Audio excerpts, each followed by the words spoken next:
At the border with Congo, fighting is continuing to force Congolese to seek refuge in Uganda. Statistics show that since March, over 30,000 refugees have come into the country from Congo, and over 18,000 have come from South Sudan since January this year. Since the beginning of the year, over 62,000 refugees have come to Uganda from both Congo and South Sudan, adding to the over 1.5 million refugees and asylum seekers already hosted in settlements in 13 districts across the country.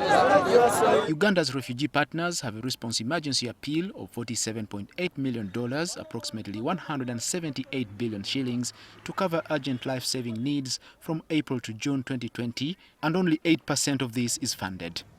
As a result, the partners said in a joint statement that there have been multiple cuts in food rations since April 2020, with some refugees receiving only 40% of their survival food basket.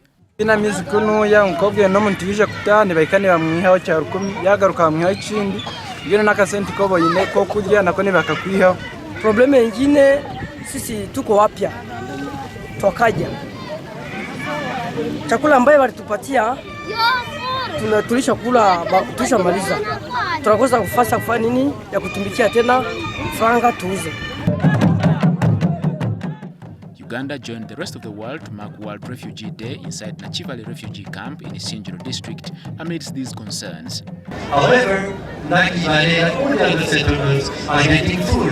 The services are getting overstretched. Why? Because there is not enough financing today to maintain the services as they are, let alone to receive more refugees. Secondly, we need also to mobilize resources to identify new settlements. We cannot continue to put new arrivals in the existing settlements. The government of Uganda will continue to support and also host refugees in the country as has been before and in the spirit of brotherhood. This huge refugee population in the country continues to pose a lot of challenges to the response.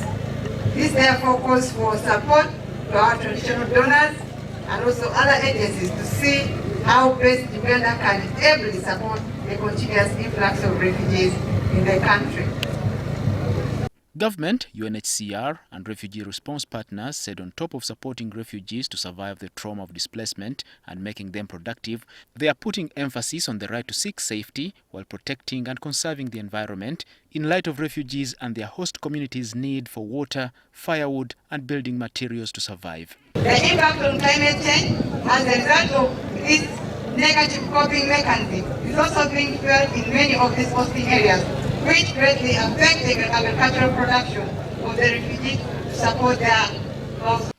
UNHCR and the Uganda Forestry Authority, NFA, have so far distributed 1.5 million ornamental and fruit tree seedlings to refugees and host communities for planting, with the goal of planting 5.3 million trees this year.